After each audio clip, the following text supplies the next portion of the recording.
Great, thank you. A little bit my name is Jim McDonald, and I'm chair of the Historic Preservation Commission. And tonight I'd like to welcome all of you to the Commission's Preservation Awards. Because we have a quorum of the Commission here, I have to conduct this as if it's a meeting of the Historic Preservation Commission. So I'm going to open the Commission meeting as of right now, and then I have to adjourn at the end. We're not going to talk about a 5-year preservation plan and all the different things, budgets and stuff like that. It's all about awards tonight, so we're going to go ahead and do that. I'd like the members of the Commission to stand who are here.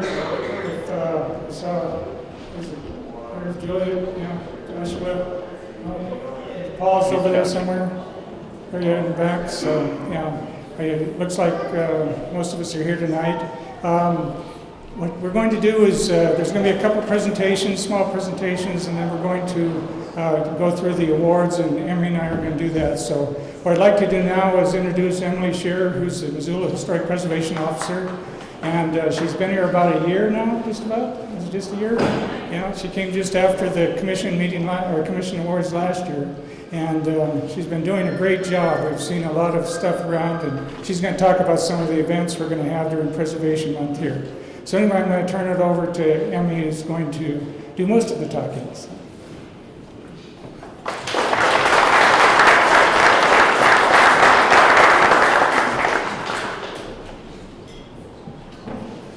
All right, well, welcome everyone. Thank you for coming. As Jim mentioned, my first day on the job was the awards last year, so we've come full circle. It's been a really exciting year, and it's been really fun. So the first thing that we're going to talk about tonight is Unseen Missoula, and that's going to be an unveiling of sorts. Then we're going to talk about Missoula's most endangered places with Preserve Historic Missoula, and then we're going to go into the awards. So we'll end on a happy note.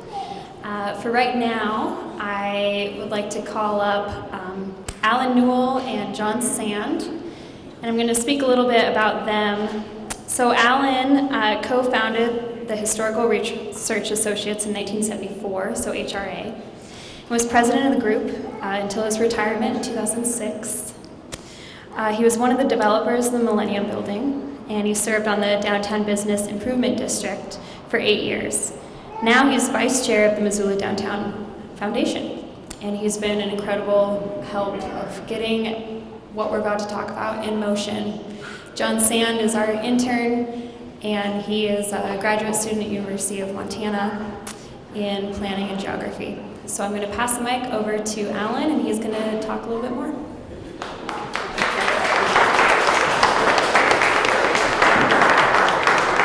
Well, thank you, Emmy.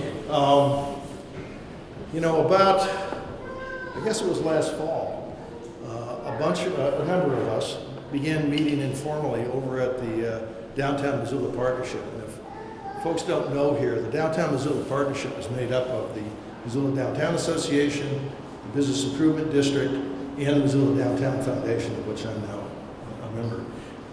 We began meeting at the DMP. There were Emmy was there, Jim was there. There were some downtown property owners there. There were some county, city officials there, and it was really informal. It was more to talk about the changes that are occurring to Missoula.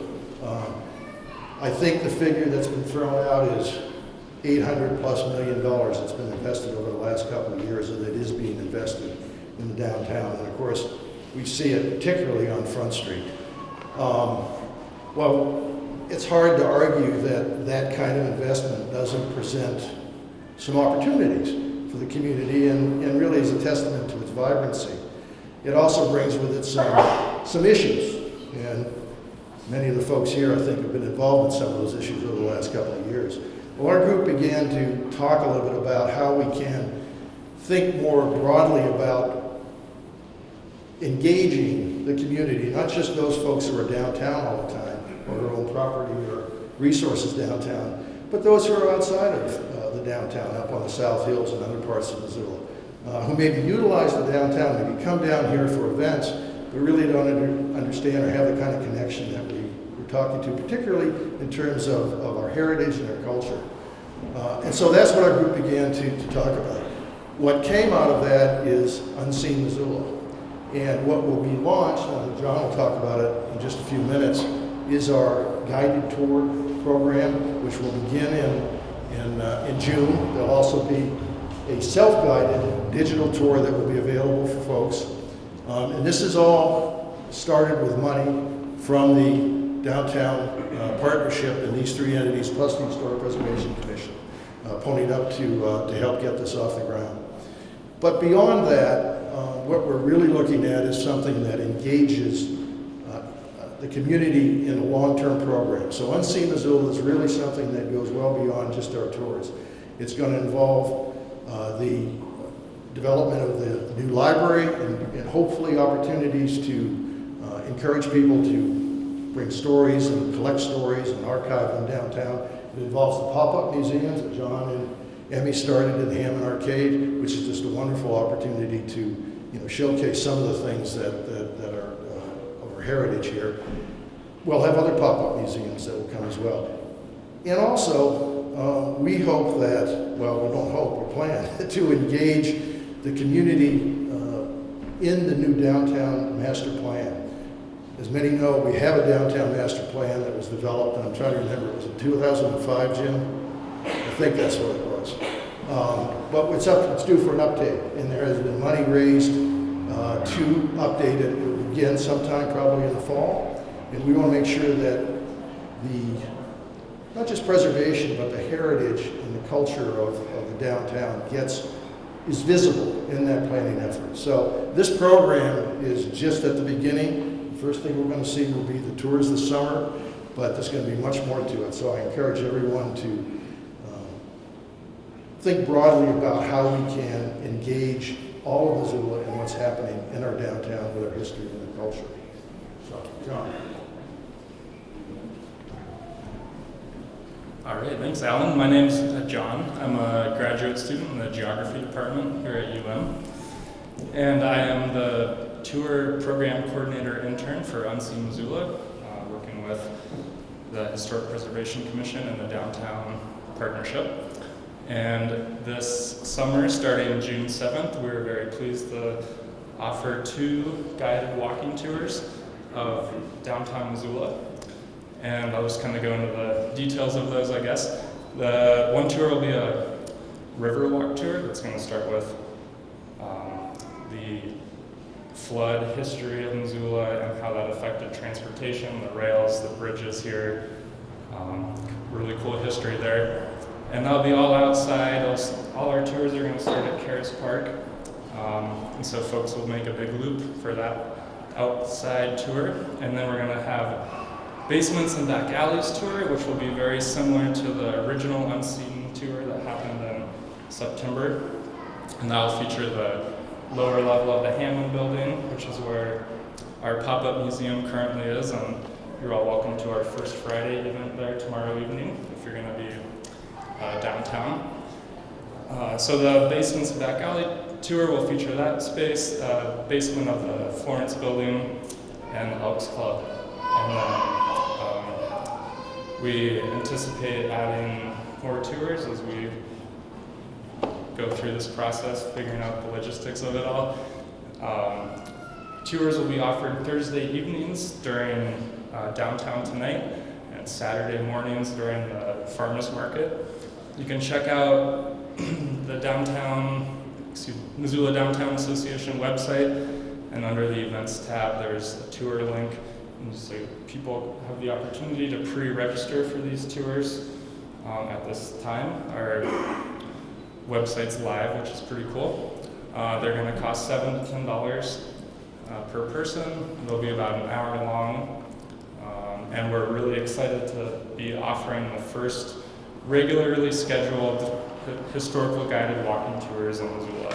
This is something that's never been done before. We've had tours here and there of the cemetery and the other great tours that folks that have put on, but to have something that people can go register for. If you have family visiting in August that want to come check out the historical basements, and we have the entrances to the old steam tunnel tours just on display, and a lot of other cool artifacts. So that's all I have to really say about the tours. If you have further questions, again, check out the website. You can also reach out to me. And then I'm also putting a plug out there. We're looking for tour guides still. So if anybody is interested in some part-time work, or if you know of anybody, again, the tour times are going to be Thursday evenings and Saturday mornings, but I think we have a good group of passionate folks in Missoula that would love to spread the historical knowledge of downtown. Like, this whole program is to spread that knowledge, and there's a lot of opportunity there. So, again, thank you. Thanks, John.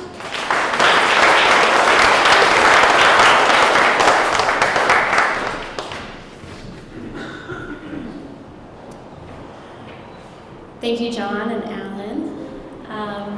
And again, this has just been after our Unseen tour in September, and we had such an incredible turnout. It's just been clear that Missoula wants this, and the community is interested, so we've been responding to that community want. And next, actually, we don't have the Historic Preservation Awards. We have not that either, and it's out of memory. We have the most endangered list in Missoula is coming up next, and that's presented by Paige Good, who's the director of Preserve Historic Missoula. So, one Paige.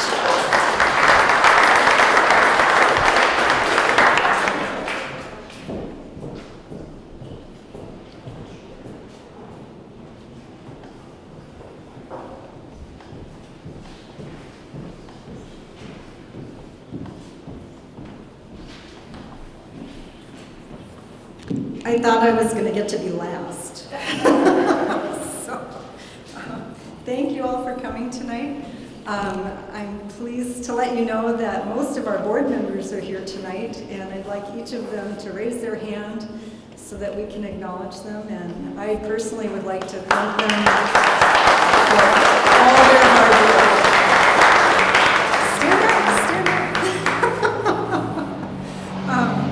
For those of you that don't know who we are, Preserve Historic Missoula is a group that's dedicated to the education and celebration of Missoula's history.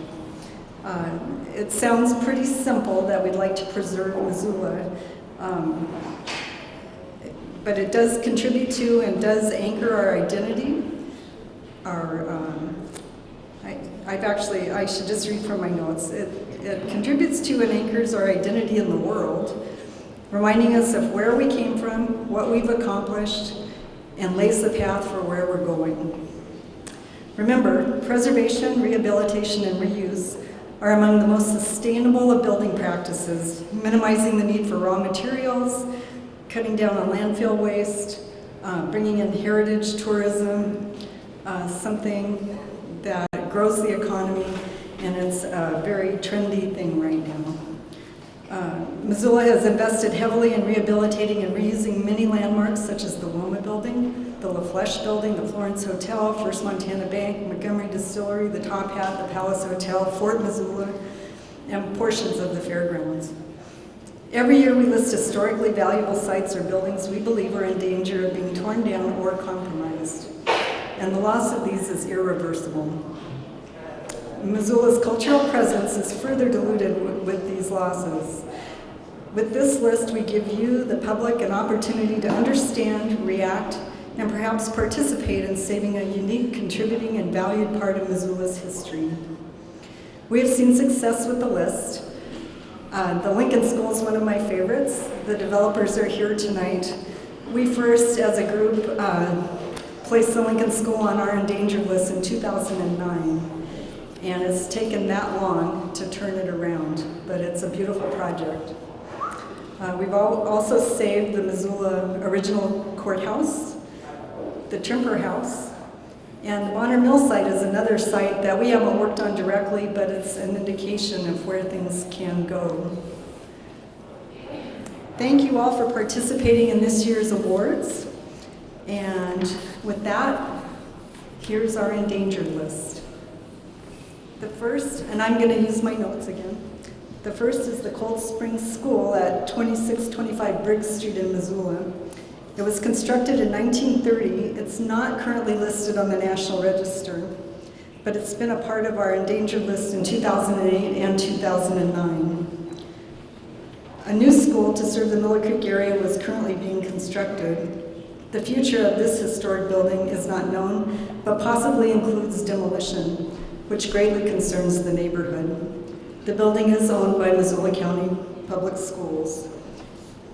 Preserve Historic Missoula supports the neighborhood desires to see the building adaptively reused for community activities. The Sussex School, the original building at 1800 South 2nd Street, Missoula. The historic residence was former Montana Governor Frank Cooney's residence. It was purchased, Sussex School purchased the building and the adjoining 2.5 acres in 1980. Cooney was elected lieutenant governor in 1932, and he assumed the duties of governor in 1933. John Erickson, the previous governor, resigned to take Thomas Walsh's Senate seat. The building is not listed on the National Register and is not a contributing resource to the historic district, historic district. The Sussex School is contemplating a National Register of Historic Places nomination, and the school administration has concerns about property restrictions, federal and state rules and regulations, as well as the financial costs associated with a National Register nomination. And if you read the article in the paper this morning, you saw that they are very interested in rehabbing the school to the degree possible. Placing this historic school on the endangered list will help highlight how a property is placed on the National Register and will hopefully showcase that property owners are not encumbered by the listing. The Howard's Apartments at 145 West Main Street. This three-story commercial building was constructed around 1890. The main floor is commercial and the upper floors are apartments. The building exhibits some Tudor architectural elements. The building is a contributing resource to the Missoula Downtown Historic District. The building's foundation, roof, and fire escapes are in need of maintenance and upgrades. Hopefully, listing this historic building on the Endangered Historic Sites list will showcase the difficulties in upgrading and maintaining historic buildings. The Lalonde Ranch, which is at 5404 Harrier Drive, west of town. This is one of the oldest ranches in the Missoula Valley, dating back to 1877, when Adam Lalonde filed a homestead entry on 160 acres west of Missoula. He constructed a log cabin, believed to still be standing on the site, that he and his wife Lucy lived in while the main house was being built. The main house, the brick house, believed to have been constructed in 1888 with bricks from the Hollenbeck Brickyard, a local brickyard near the present-day airport. Due to the low temperature of firing the bricks and the high clay content of the material, few structures remain which were built from local Missoula bricks. The property has been determined to be eligible for listing on the National Register by consensus determination under criteria A and C. And I'll let Dan Hall explain what all those criteria are. The Montana State Historic Preservation Office notes that only 4 buildings remain of the original 9. Missoula County is currently studying options for the future development of the property, and hopefully finding a use that will be compatible with the historic site will result. It's also possible that listing on Preserve Historic Missoula's most endangered historic sites will generate a possible solution for the future of this historic ranch. The maintenance building, Missoula County Fairgrounds, owned by Missoula County. This structure was constructed by the Works Progress Administration in 1940 and is a contributing building to the Missoula County Fairgrounds Historic District. The early development of the fairgrounds is represented by 3 remaining structures. The commercial building and the culinary arts building are the only 2 Olibaki design buildings that remain. But this WPA maintenance building is the third structure that represents the early development of the fair's history. The maintenance shop is a contributing building to the historic district. An argument can be made that the building will be individually eligible for listing on the National Register for its association with the WPA. The building is slated for demolition. Preserve Historic Missoula is asking the public for possible adaptive reuses for this historic building at the fairgrounds.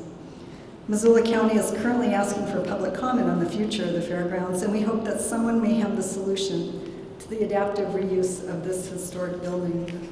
And once you take all of the debris, all of the clutter, the old gas station canopy away from the building, you can really see what its original shape was.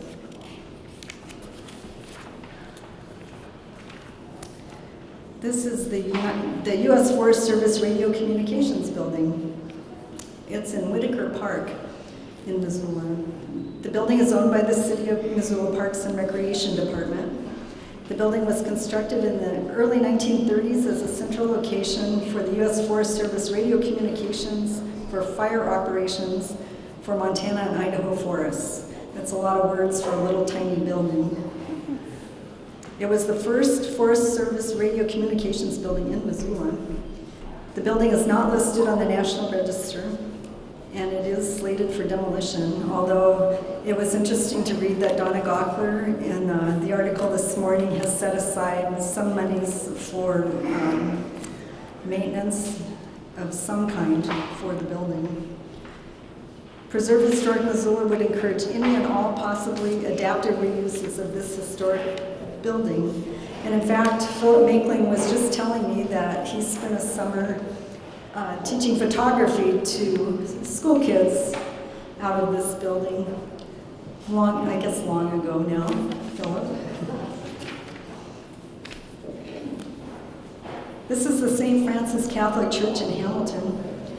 It was constructed in 1896 on land donated by Marcus Daly. The Queen Anne Cape Cod style church was constructed for a cost of $5,000 and was originally under the charge of Missoula's St. Francis Church. It is a contributing resource to the Hamilton South Side Residential Historic District and is quite possibly individually eligible for listing on the National Register for its architectural values. The church will be demolished to clear space for construction of a new church.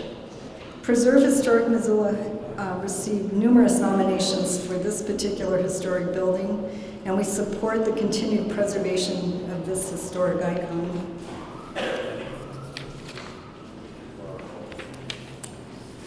These are buildings 14 and 16, the NCO Quarters out at Fort Missoula.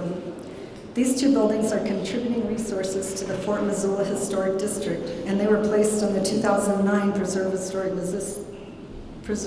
Missoula Endangered Historic Sites list. The two structures were constructed in 1910 and originally served as living quarters for the non-commissioned officers stationed at Fort Missoula. The two duplex buildings are contributing to the Fort Missoula Historic District. They are 2 1/2 story residential stucco structures with full-length porches running along the front and back, mimicking the mission style of architecture prevalent at Fort Missoula. We would like to encourage the University of Montana to adaptively reuse these historic buildings.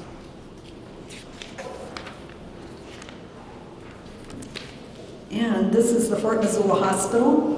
It's Building 9. The post hospital was constructed in 1911 and is a 3 1/2 story mission style building with red slate tile roofs, high plain adobe walls, and bracketed eaves. The hospital treated a wide variety of diseases and injuries over the years, including a large outbreak of Spanish influenza in 1918. An outbreak of polio in children at the fort was treated from 1934 to 1935. The building sustained damage during a fire in 1941, but was repaired a few years later and was used as the main hospital for the alien detention camp. The hospital was deactivated in 1947 and sat empty until 1962. The property also includes 2 other historic buildings that are contributing resources to the Fort Missoula Historic District. Building 11 is a garage built in 1938 by the CCC. Building 12 is a one-story residence. I guess we don't have a picture of that one. It's a one-story residence constructed in 1938 also for housing hospital nurses. The building is owned by the Western Montana Mental Health Center and is currently for sale. The post hospital was on the 2008 endangered historic sites list due to problems with a leaking roof and the daunting repair efforts. Preserve Historic Missoula would support the efforts of the Northern Rockies Heritage Center to acquire the historic hospital and 2 associated buildings as part of their larger efforts to preserve the campus of Fort Missoula. And this is the Ravenna Substation number 9. It was constructed by the Chicago, Milwaukee, St. Paul, and Pacific Railroad around 1910, part of a series of substations that converted 110,000 volt AAC to 3,000 volts DC, which powered the road's electric engines. The Chicago, Milwaukee, St. Paul, and Pacific Railroad was one of the 3 transcontinental railroads to cross Montana. The Ravenna Substation number 9 was one of 13 built along the length of the Milwaukee Road between Harleton, Montana, and Avery, Idaho, a distance of 438 miles. It is one of only 4 substations remaining in Montana. The substations were designed by company architects and followed a standard design that was utilized across Montana, Idaho, and Washington. The Milwaukee Road ended electric operations in 1974 and abandoned the line in 1980. The Ravenna Substation is not listed on the National Register. Preserve Historic Missoula would support any possible adaptive reuse of this historic building.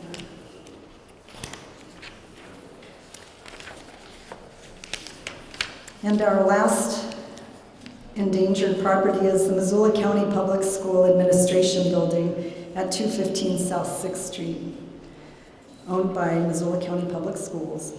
This historic building has been on all of our previous endangered structures site, or endangered historic sites lists. That's kind of hard to say.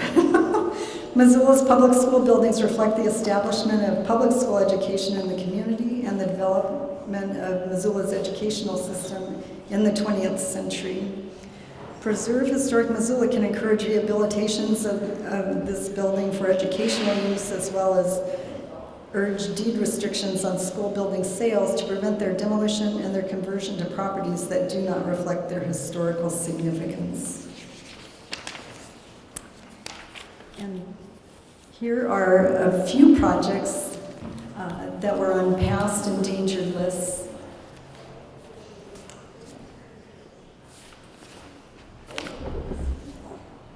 These are the historic houses out at the Bonner Mill site.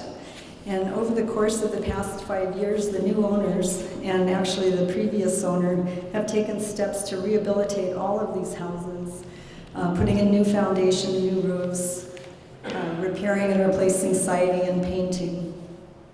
And if you didn't know, they also delivered turkeys to each and every tenant in these houses at Thanksgiving. This is the Lincoln School. It is being rehabilitated even as we speak. This is the Tremper's house on the campus of the University of Montana. It's at the intersection of University and Arthur.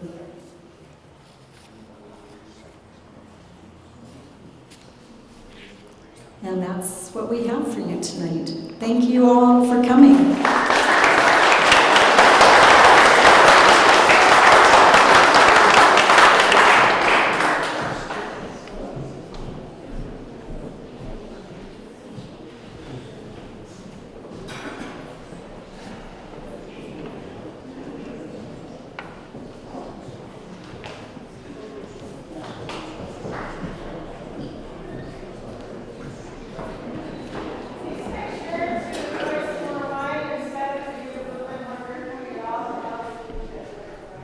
Yeah, do we need a break? No, we're good.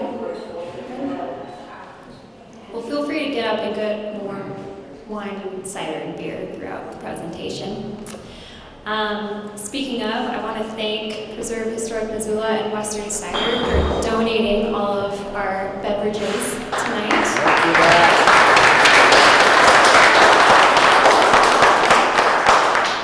And all of our food is from the Good Food Store as well.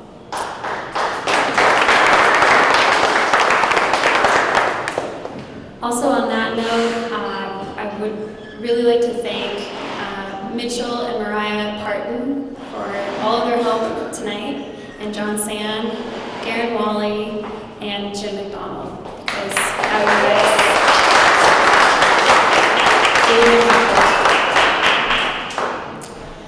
all right, so the Missoula Historic Preservation Awards, how this is going to go is I'm going to read a little bit. Usually I don't like to read during presentations, but the nominations this year were so well written and so heartfelt that I thought I would just read them to you. And that's just kind of some forward information, some background on the project or the building or the individual. And then I will call up the recipient, and then they can talk about their project in further detail. So this year, we had commercial restoration, residential restoration, adaptive reuse, compatible new construction, cultural features and/or landscapes, the Dorothy Ogg Award, and the Centennial Award. And as we go through, I'll talk a little bit more about what each of those awards are.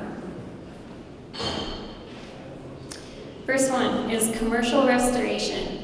So as far as commercial restoration, it's utilizing the Secretary of Interior standards. If you're familiar with that, it goes with the National Register of Historic Places, and it means essentially means not changing the use of a building and restoring it for its original use and keeping it as it was, but as we move forward into the future as well. So we have one winner for that this year, and that is the Roxy.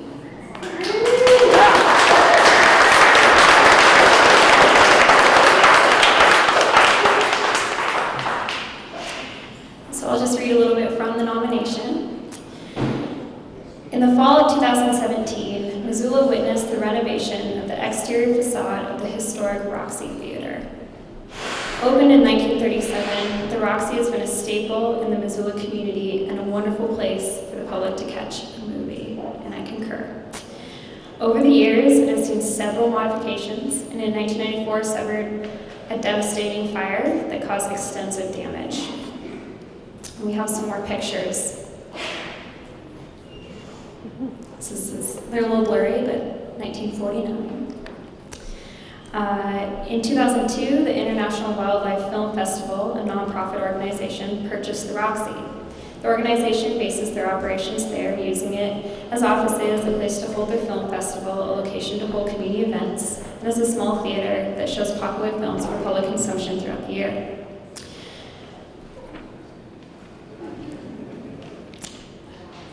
Over the past several years, Mike Steinberg and the Roxy team raised money for the design and restoration of the exterior facade in time for the Roxy's 80th anniversary celebration. The Roxy staff began a fundraising campaign which reached out to community and friends of the Roxy all over the country and included a state tourism infrastructure grant of $67,000. Through this activity, they raised enough money to take their dream of restoration and make it a reality. The Roxy partnered with Fernando Duarte, a designer who specializes in theater designs all over the country, as well as with local architecture firm A&E Architects. The restoration required replacing the existing marquee with a new Art Deco neon marquee to match the original design.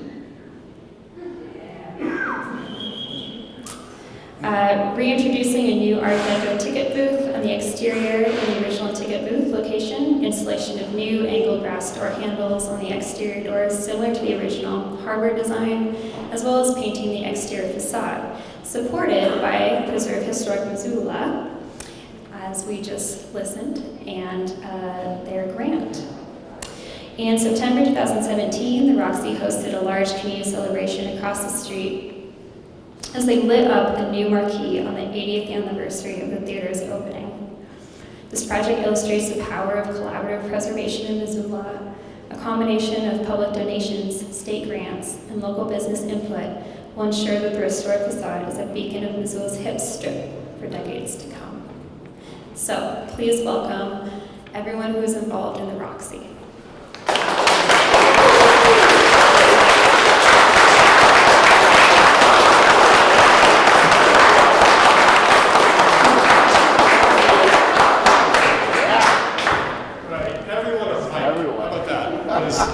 Thank you. Okay, I'm not everyone who's involved in the Roxy. I want to point out some people who are here, including board member Maggie Engel, who's right there. Also, some of the staff of the Roxy, our development director, Tammy Bolovic, and Becca Sayer, who does press for the theater, and Mike Emmons, who runs the website, and Marshall Granger, who makes everything beautiful that you see up on the screen or posters. And is somebody else in the back there? No? Is that, did I get everybody? Well, just imagine they're standing next to me right now for a moment. Thanks, guys. Thank you. Appreciate that. I also wanted to, there are a few names that got mentioned in there, but I want to make it clear. Jim McDonald and Matt Morgan at A&E were extraordinary to work with. And Fernando Duarte, who's in Sacramento, who is a designer who specializes in Art Deco. Absolutely insane and really great guy, and we're going to send a version of this to him. And also Dennis Lauer, who did the construction for the marquee and the exterior and everything. So, and there's one other person, Ingrid Lovett, who was the development director for the Roxy for 4 years and really carried the majority of this project, and it would not have happened without her. I'm honored. I mean, I'm actually kind of speechless. I was sitting there thinking, what should I say about this? It is an honor every day to work at the Roxy Theater because it's like a third space in our community. It's not, well, I work there, and it feels like a home sometimes, but it's not your home, and it's not where you work, but you get to be there and have your life change for the better at the theater. So.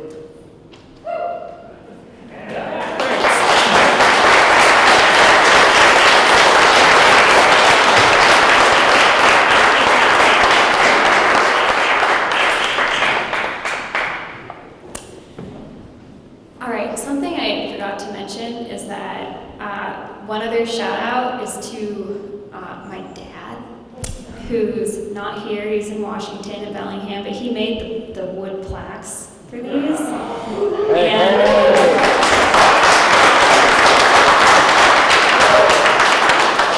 Thanks, Dad. But I then hammered in the paper, so there's a little bit of red nail polish on some of them. Let's just call it a character-defining feature, and I think we're okay. Just putting that out there. All right, so moving on to adaptive reuse. We have 2 adaptive reuses, and the first one is for the Lincoln Schoolhouse. Yes, good. So this one, I was kind of at a loss to even how to present this. So what I'm going to do is I'm going to read the actual handwritten nomination for it that came in the mail, which is great. Talk about historic preservation. And it was nominated by Phil Petrelli. So the history of Lincoln Schoolhouse is well documented. It is a restoration of original construction, renovation, and rehabilitation, and adaptive reuse that is the basis of this nomination. With great vision, Jim and Jeremy saved the building and meticulously removed, restored, and replaced historical elements. They adapted the building elements for residential use while retaining its historical character and charm. The building sat dormant and in decay for years, many fearing it was destined for demolition. Jim and Jeremy's vision results in a first-class structure that continues its usefulness into the future while holding its history and meaning in high regard.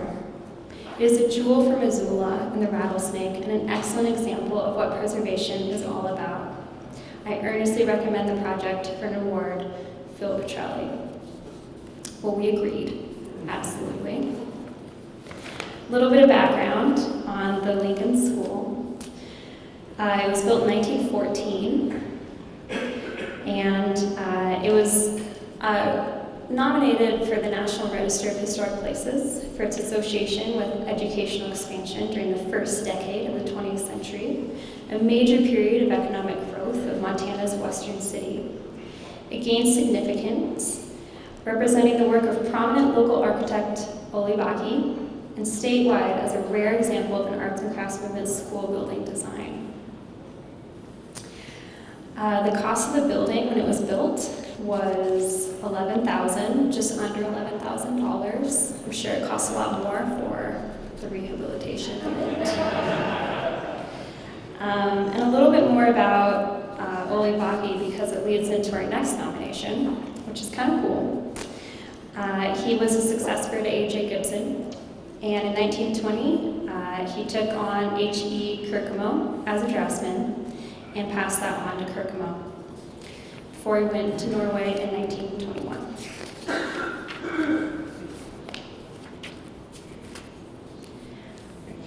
So some other interesting facts about the school. When it was opened, it was the fall of 1915. There were 2 teachers for grades 1 through 8, which is pretty incredible. And it was a school until 1982.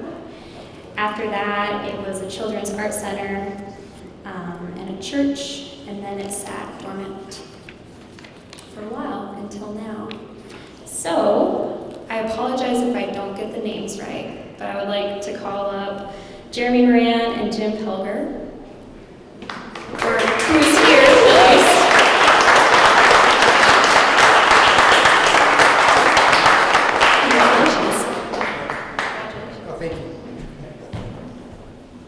Thank you very much. This is Jeremy and I'm Jim. And we've been working on this building for a year and a half or so. Yeah. And probably had another year to year and a half trying to acquire it. And it's been a once in a lifetime opportunity for us, and we feel really honored with this award first and second to be able to work on a building like this. Thank you. Jim prepared this speech for this, so thanks.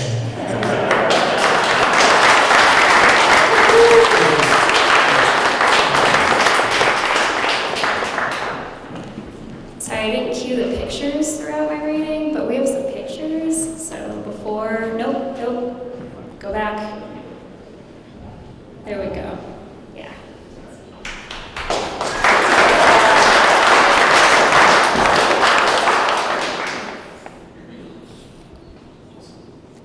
Okay, so we saw a sneak peek. The next award for adaptive reuse is Western Cider. The story of 501 North California Street and what is commonly known as the Baki Building began in 1952 on the banks of the Clark Fork River. Designed by acclaimed Missoula architect H.E. Kirkemo, as we just mentioned, and built by Henry Silver for Pacific Hide and Fur Co., the building was the first home to what is now known as Pacific Steel and Recycling. The taller cinder block addition was added to the south side of the building in the early 70s to make it roughly 7,500 square feet on the top floor. At that point, the building was used as a tire retread facility for the Baki Tire Co. Later, the space was used as a canoe rack and a warehouse for the Dave Taylor Roofing. Western Cider Company's journey with this hidden gem on Missoula's west side began in January of 2016. They found the building in blighted condition, overgrown with weeds and in need of tremendous work. The building and site was reimagined through renderings created by co-owner Matthew LaRubio and professionally designed for remodel by Inkstone Architecture's John Paoli. There's more about what happened, but I think we need to let Western Cider talk about that. So I would love to call up Western Cider.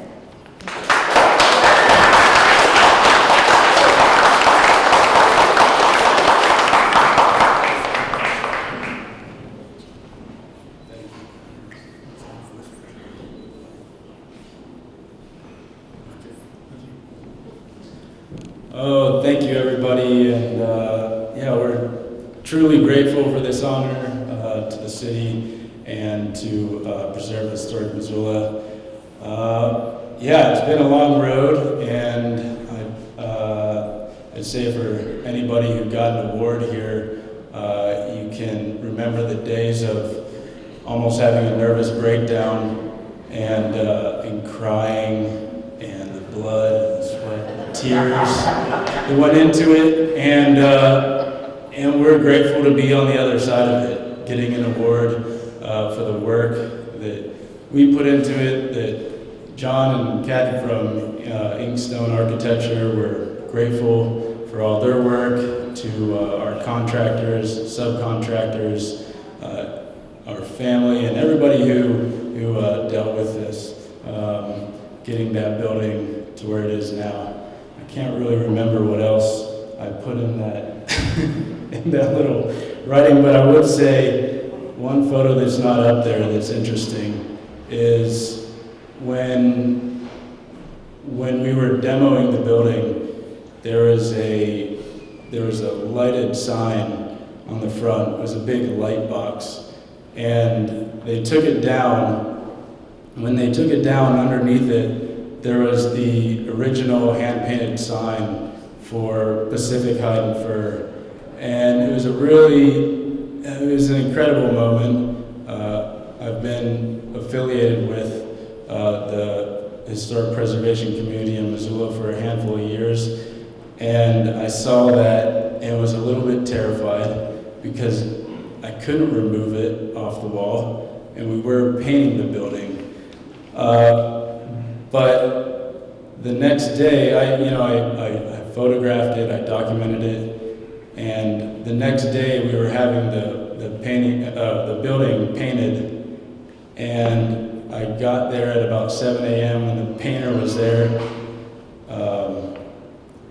and he was on the ladder. He had the big sprayer, and I stopped and I was like, "Oh, did you see the sign up there?" And he kind of took his headphones off. He's like, "Oh yeah," and he just painted over. Shout out to Paint by Numbers, by the way, amazing painters. But it just struck me as I think they cared, definitely. But there's some things you can save and some things you can't. And I'm one of those people that I want to save as much as this as possible. It breaks my heart to see the buildings that aren't going to be able to be saved, potentially. Hopefully they will. I had encouraged the city to work with businesses and organizations to make that maybe a little bit easier, because if we were more willing to take no for an answer, we might not have done this to that building. But yeah, it's been a great trip, and thank you for everyone who's helped us and for getting this award. Thank you so much.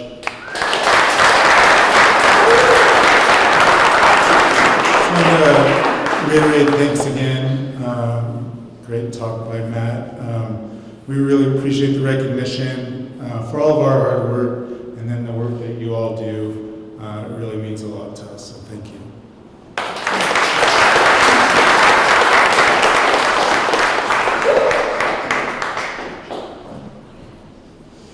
All right, cultural features and/or landscapes. And this is kind of an all-encompassing nomination because cultural features and landscapes are everywhere we go. So for that, we have heritage timber.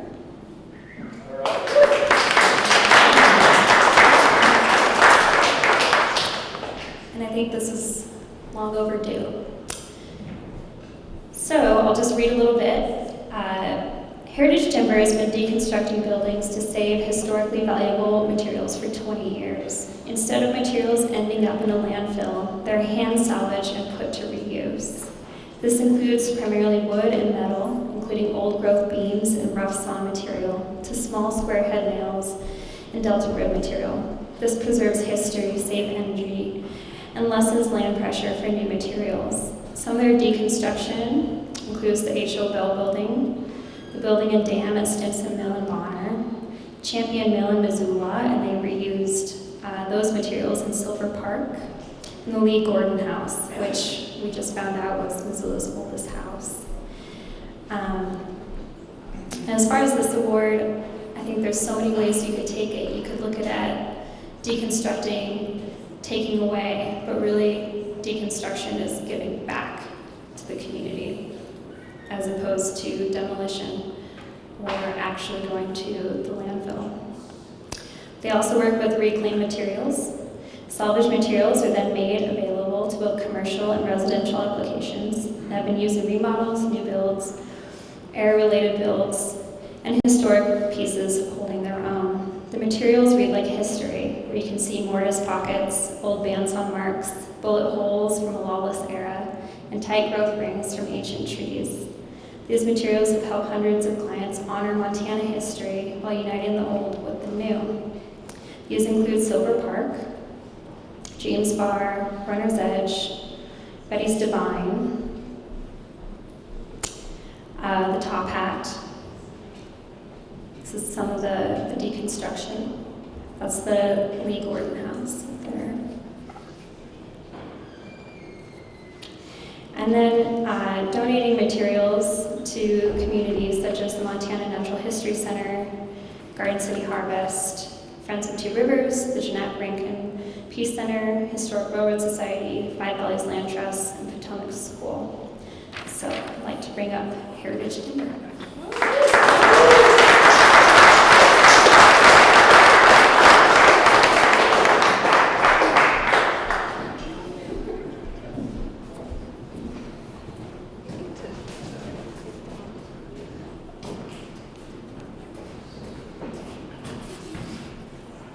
Gary just showed how you have to be fairly agile to do this work. Doesn't need a ramp. But my name is Becky, and I officially came on at Heritage Timber 10 years ago, but we've been together for almost 16, so I've been with the business for a while. And I just want to say thank you so much for coming so far to see our work as we have seen it over the last 24 years. Gary started at the age of 23. I don't know how many of us were kind of in charge of a business at that age and have stuck with it for 24 years.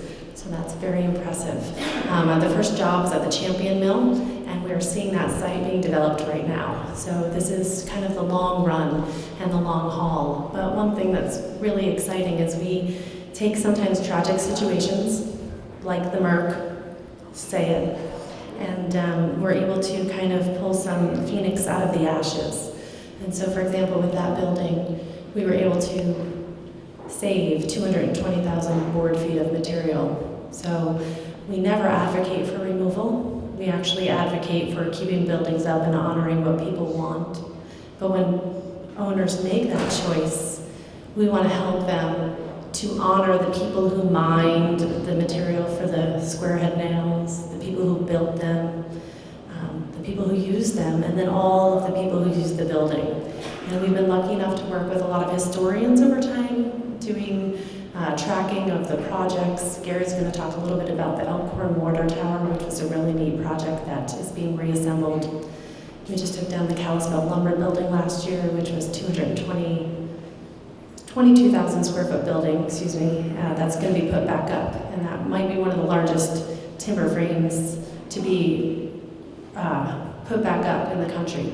It's very unusual to take a building down that size, piece by piece, and put it back up.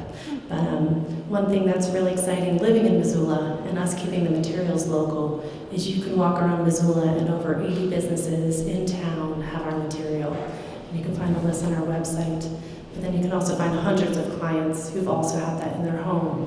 So we're able to take things like the Merc wood, and instead of some of that material having ended up at the landfill, we're actually able to enjoy it. So the Merc, we have seen people light up as they share the stories of how that's the first place the first memory they have.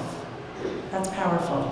First memory they have was crossing the street and going into the Merc. It's one of my first memories in Missoula is buying a down comforter when I was at the Bon. And now they have that as a shelf in their kitchen that they get to use and enjoy, and also tread lighter on the planet. Because when you reuse materials, you see 90% of the embodied energy. So not only are we supporting cultural heritage, but also environmental heritage. And then we're honoring all those folks in the past. I do have some Merc nails. If you want to find me after, I'd be happy to give you one. So thank you very much.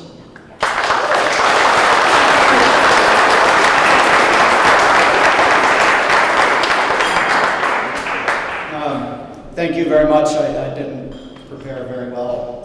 I will say the cider, if you haven't tried some, is very good. So, I'm particularly honored to get this award because I feel like in the past 20 odd years, we've sort of been on the other side of the historic preservation because we're not actually preserving. We are, as Emmy mentioned, we're taking away.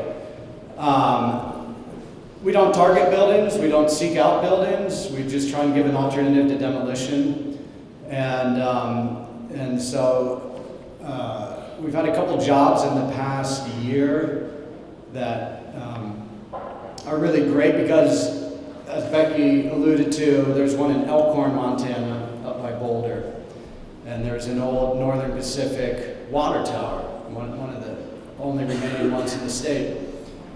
We had taken down one in Logan, Montana several years before, and it was on railroad property. The town was having to pay for the building, at least. It was going to come down one way or another. And there was a couple people who were so enraged by this that this tower is about 60 feet high, and we're in it. I put a pistol in I brought a gun up with me because this guy was livid, and I didn't know him. And so the water tower that we did last year, we dismantled the building. It was leaning at an angle, and tagged every piece, marked every metal band, took it apart so that they could reframe it and put it back up on location, the exact same spot, like the most truly historic preservation that you can do.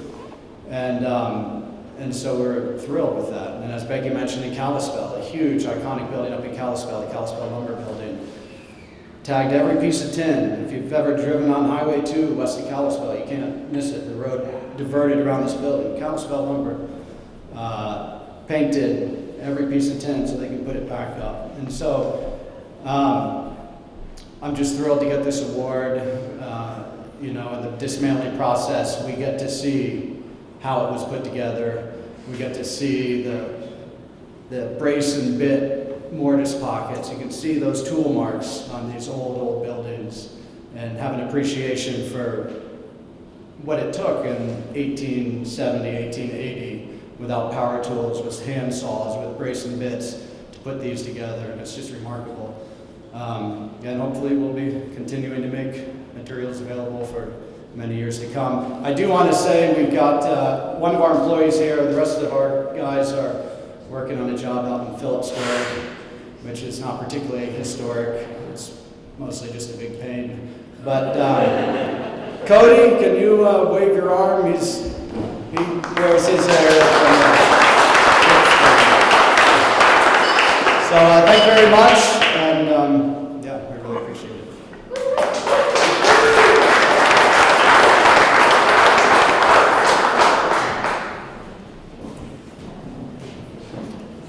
All right, and now I'm going to call up Jim McDonald because he knows the recipients better than I, and so he's going to award the next recipients.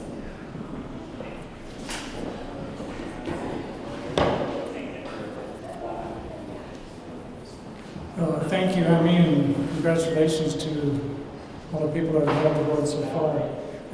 Right now I'm going to talk about two people, the next two recipients, that is kind of interesting. When I came to Missoula in 1971, these were two of the first people I met in Missoula here that were interested in preservation, history, and I've known them, both of them, since that time. And very encouraged for what they've all done for all these years, and we want to reward them tonight with these awards. The Dorothy Ogg Award, I should mention about this a little bit. Dorothy Ogg, the Ogg family, Ogg Shoes, if you remember all that, they were a family that had business downtown as well as out at the mall. In '78 when the Southgate Mall opened, but the Ogg family had a lot of residences along the river just west of Kiwanis Park, along the Parkville River, and that's still part of that family.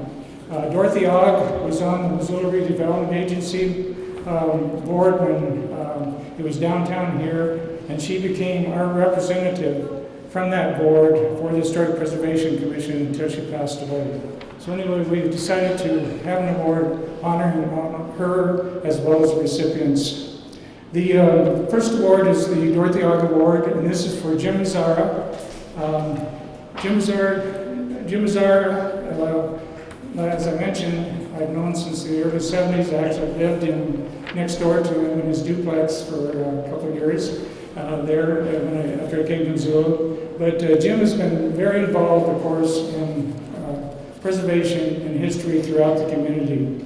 And this award, or nomination, was made by Dan Hall, and I'm going to read a little bit of his nomination they put together for Jim Mazzara. Jim Mazzara recently retired about a year ago from the Northern Rockies Heritage Center. This is out of Fort Missoula. These are all the buildings that are the 1912 buildings that are part of the second phase of Fort Missoula. And this area was given to the Northern Rockies Heritage Center, I believe 1993, and Jim Mazzara was the director that really helped put this all together.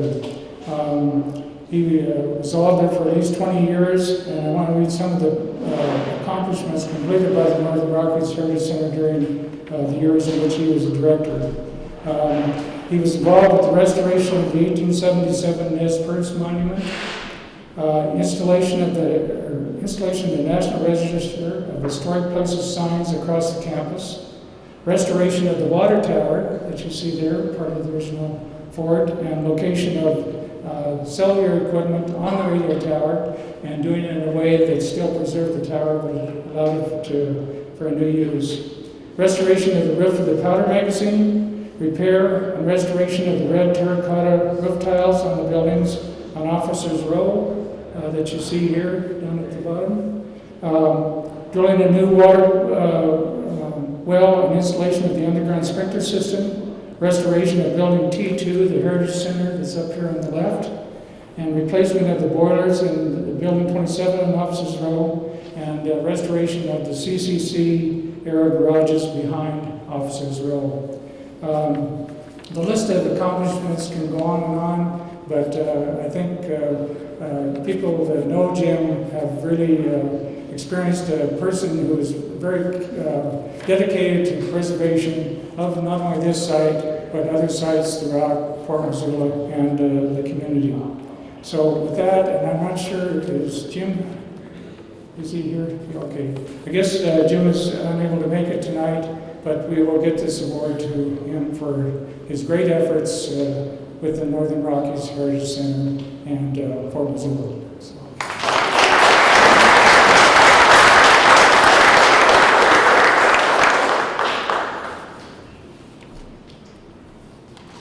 The next award is a Centennial Award, and this year we are going to award this to Stan Cohen.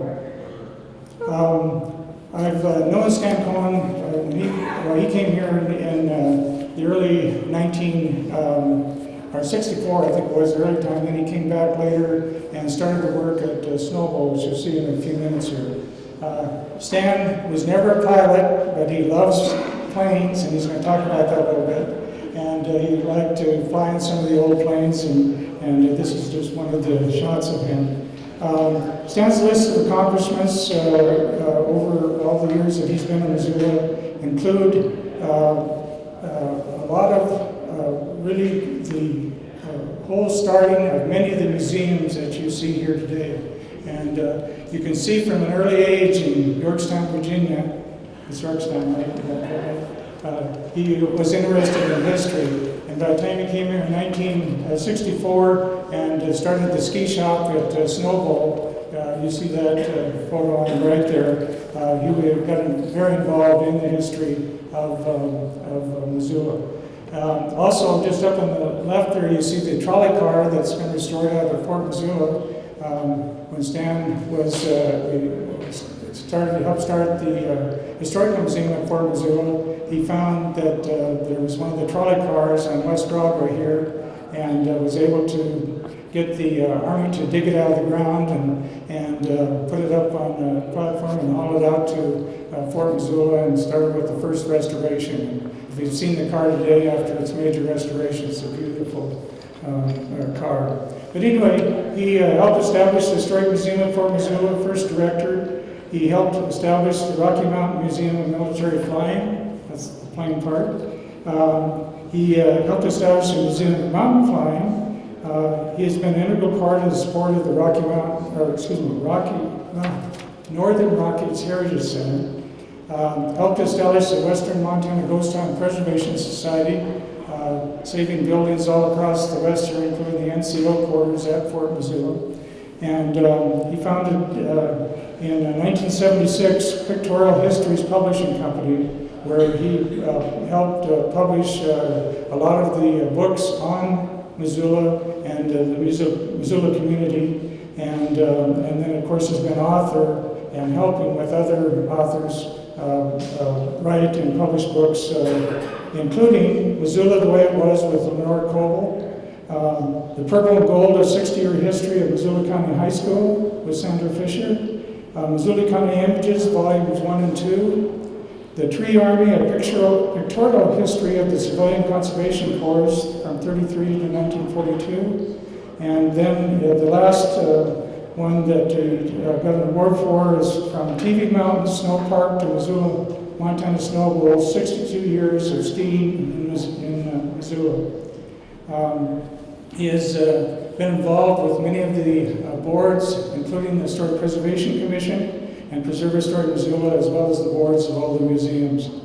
Stan has received many awards for his books and his involvement in preservation. The two recent ones are the Historical Museum 2014 James Moss Award for Keeping Missoula County History Alive, and the last one that you just saw in the paper, I think about a month ago, was the International Skiing History Association 2018 Skate Award for his book From TV Mountain Snow Park to Missoula, Montana Snow Bowl. So with that, I'd like to present Stan with the Centennial Award.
Then we're going to go into France, and we're going to go to Germany.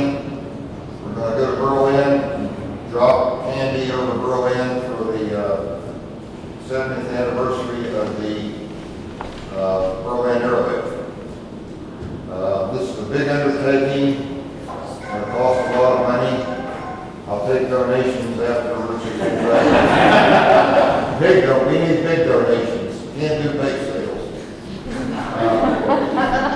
Anyhow, we haven't started fundraising yet, and this is a state project. It's not just Missoula. We're going to represent the state of Montana. They're asking for about 35 C-47/DC-3s. Our plane was a Man Gulch plane that dropped the jumpers over Man Gulch in 1949. So there'll be more coming out on this soon.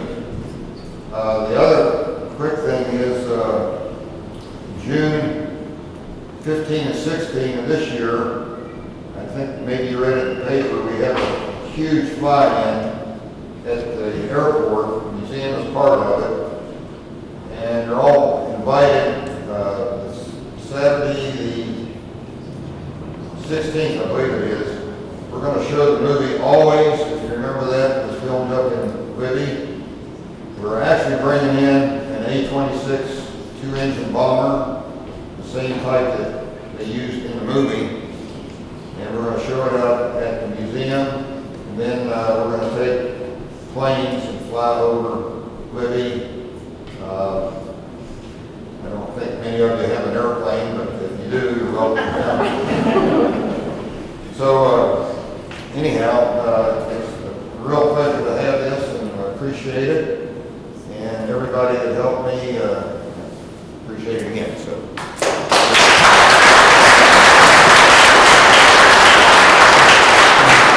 Just want to say one other thing. If you notice the house on the bottom right there, that is Ann and Stan's house that they've restored over the years in the south side, or the McCormick Historic District, and very good condition. So he not only does all his museum stuff, but he actually restores the houses too. So very good. Thank you. Do you want? This guy in the middle here is Dick Cole. I wrote the main photo history of the Doolittle Tokyo raid in 1942 over Tokyo. One of the raiders was Dave Thatcher, that lived here in Missoula. He died a couple of years ago. That's Dick Cole. He's 102 years old. He's the last survivor. And I was with him in Dayton 2 years ago. And it was a real honor to not only be with these guys. For 36 years I went to the reunions, but to preserve the history of that particular raid during the war.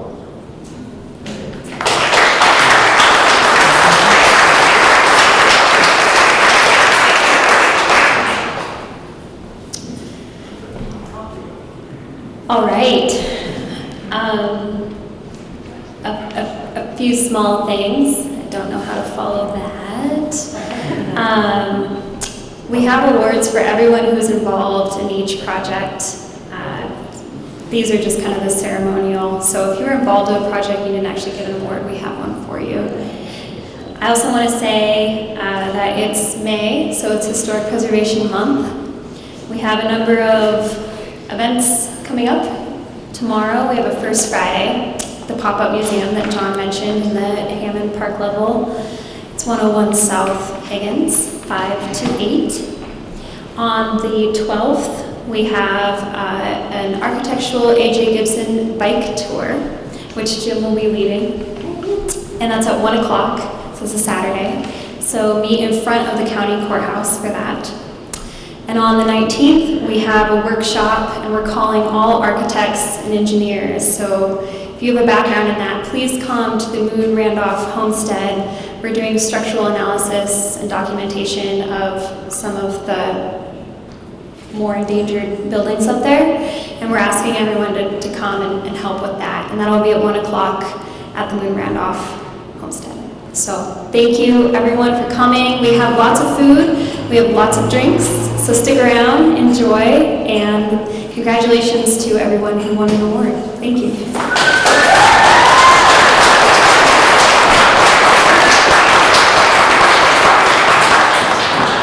Just one follow-up, if you are interested in learning more about Preserve Historic Missoula, or if you would like to become a member, we do have application forms on the table back by the front door, and you can talk to any of our members who are here tonight as well. So, thank you. Again, congratulations to everyone. Very exciting. Great to see all you out here tonight. And as chair of the Historic Preservation Commission, I adjourn this meeting.